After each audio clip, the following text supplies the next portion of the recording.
দেখি জাহাঙ্গীর কি মাছ আনছো? কি দেখি কি মাছ আনছো দেখাও। আর এটার মধ্যে কি সিঙ্গারা চাঁদা খাবো? সেটা ঠিক আছে, যাও কিচেনে যাও। যদি এবার ঠিক মতো মাছ না আনো খবর আছে তোমার। পদ্মার ইলিশ তো? আচ্ছা ঠিক আছে, দেখি তুমি কি মাছ আনছো। চলো থেকে আনছো? আগর থেকে আনছো, ঠিক আছে। হ্যাঁ না, একটা ইয়া দাও, এগুলো এবার আগর ছলো করে রাখছে। দেখি জাহাঙ্গীর কি আনছে, চাকরি না দেখি আগোড়া থেকে না, এখানে রাখো, এখানে রাখো, এই ছোলা বন্ধ করো। দেখি খবর আছে আজকে যদি বড় ইলিশ না আনো। কয় কেজি? 1.5 কেজি।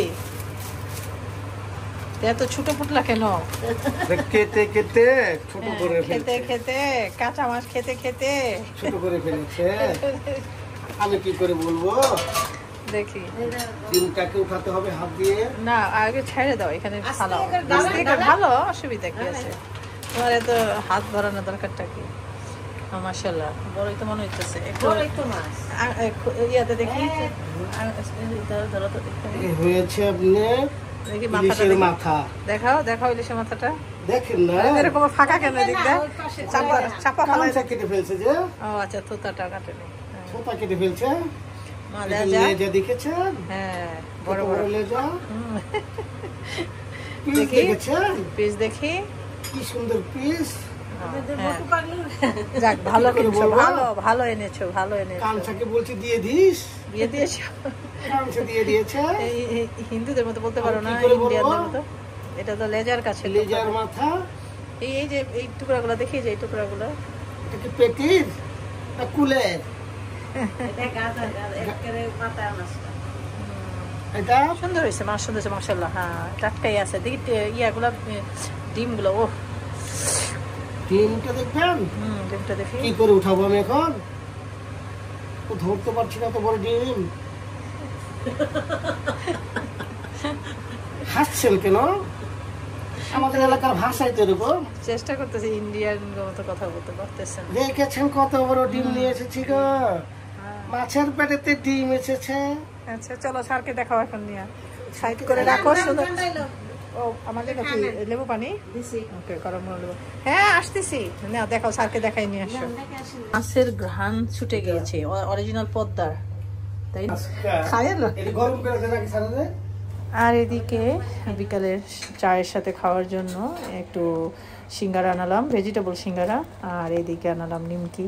তো আমরা অলরেডি খেয়ে ফেলেছি, চা দিয়ে খেয়ে নিলাম। এখন রান্না করতে চলে যাচ্ছি। এখন শুরুতেই তেল দিয়ে দিচ্ছি পরিমাণ মতো পেঁয়াজ কুচি।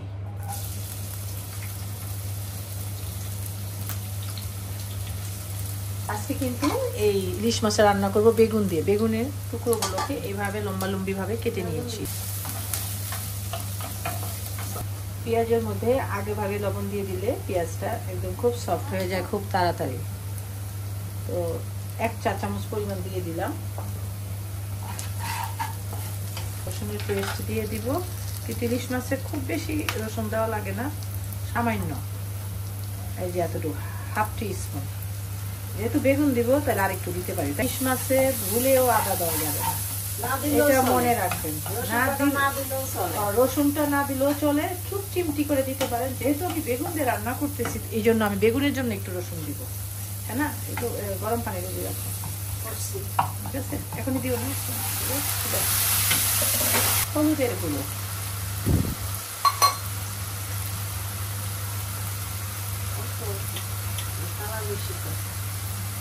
আমাদের বাড়ির হলুদ গুলো একদম অনেক কালার। আমার বাসায় হলুদ কিনে খাই না, 1 বছর হলুদ 10 বছর কিনে খাই।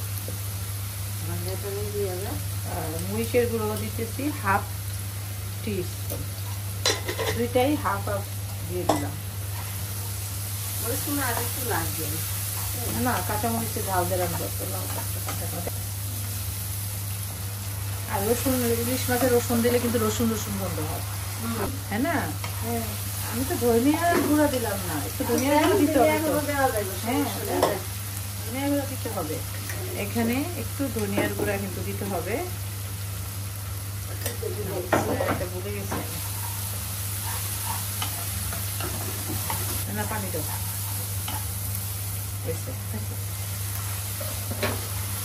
দেখুন মশলাটাকে আমি কত যত্ন সহকারে কষাইয়ে নিচ্ছি। মশলা যত বেশি কষাবেন তরকারিটা তত মজা হবে। মশলাটা কষানো হয়ে গেল আমার, এখন আমি মাছগুলো দিয়ে দিব। করে কষিয়ে তারপরে কিন্তু বেগুন দিয়ে দিব। এখন গিয়েছি, এখন ডিমগুলো দিয়ে দিব।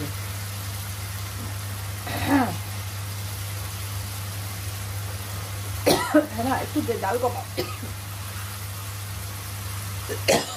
দেখে দিচ্ছি 5-7 মিনিট। এখন দেখি কি অবস্থা। এখন এখানে আমি বেগুনগুলো দিয়ে দিব। বেগুনটা দিয়ে তারপর কিছুক্ষণ পর এটাকে আমি ঢেকে দিব। আমি 5 মিনিটের জন্য ঢেকে দিচ্ছি। বেগুনটা একটু নরম হয়ে আসলে পানি দিয়ে দিব। এখন দেখছি ঢাকনাটা খুলে কি অবস্থা। বেগুনগুলা অনেকটা উনিয়ে এসেছে। এখন এখানে পানি দিয়ে দিব, হ্যাঁ না, এখানে জল দিয়ে দাও। খুব বেশি দিও না, বেগুন থেকে কিন্তু পানি বের হবে। আর একটু লাগবে না, বেশি ঝাল হলে আবার গান চলে যায়। অল্প জালটা কমিয়ে দিব তো আমি। তাই থাক, এটার মধ্যে হয়ে থাকো। পারফেক্ট আছে, একদম সুন্দর। ঠিক আছে, তুমি যেভাবে কথা বলো কয়টা ফালাই দেন, মানে কয়টা লাশ ফালাই দেন, এমন অবস্থা। মরিচের কয়েকটা লাশ ফালাই দেন। কথাগুলো এরকমই ছিল কিন্তু তোমার, কয়টা ফালাই দেন।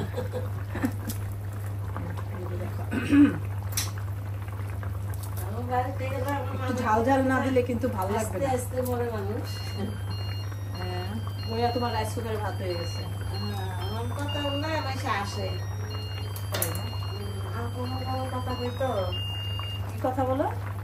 আর কমন কথা গিলা আছে না, আকুম বাকুম কথা বলো, এটা বল কি না কই, মানে অন্য অন্য কথা কইতো না, মানে বুঝে আর আসে। এখন এটাকে ঢেকে দিচ্ছি। ফাইনালি শেষ। এখন হয়ে যাওয়ার পর আমি নামিয়ে নিব। আপনার কি রান্না হয়েছে? কি করতেছেন? কদ্দুর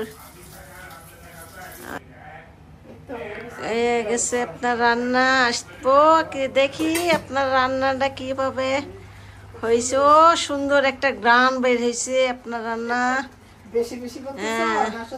না না, সত্যি সত্যি সত্যি সত্যি আপনার রান্না হইতেছে, ভালো একটা গ্রান। আচ্ছা আচ্ছা, ঠিক আছে। কি অবস্থা, ফাটাফাটি, তাই না? হ্যাঁ, ও ফাটাফাটি। ওকে, মজা হয়েছে। হ্যাঁ, পারফেক্ট। ওকে, ফাটাফাটি। দেখো দেখো আমার তরকারি দেখো, ও সুন্দর হয়েছে তরকারিটা। কই কই তরকারি দেখাই। দেখুন আমার তরকারিটা কতটা সুন্দর হয়েছে। উফ, কি যে ঘ্রাণ চলে এসেছে, একদম ইলিশের, বেগুন ইলিশের মাখা মাখা, বেগুন ইলিশ, ফাটাফাটি। খুবই মজা, খুবই মজা। মাশাআল্লাহ মাশাআল্লাহ, খুবই সুন্দর হয়েছে। আপনারাও কিন্তু এইভাবে রান্না করে খাবেন। নামিয়ে ফেলবো, এখন হয়ে গেছে। ভালো থাকবেন, অনেক অনেক দোয়া ভালোবাসা আপনাদের জন্য। আল্লাহ হাফেজ। বাবা, আপনার কি সিঙ্গাপুরতে স্যান্ডেল আনছেন? ওটা কি পরছেন নাকি? খুব সুন্দর লাগতেছে। আপনার তো একেবারে ম্যাচিং হয়ে গেছেন গা। ও স্যান্ডেলের কথা বলতেছো? হ্যাঁ, সাদাই সাদাই মিলছে কালার। দারুন হয়েছে, দারুন দারুন দারুন। আপনার জুতাটা খুব সুন্দর হয়েছে। Welcome welcome. হ্যাঁ, এইখানে আসো। এই যে দেখ তরকারি, তরকারি। ও দারুন তরকারি হয়েছে। আটটা আটটা বেগুন তরকারি, ইলিশ মাছ। ওকে, দেখেন। আবার কি হয়েছে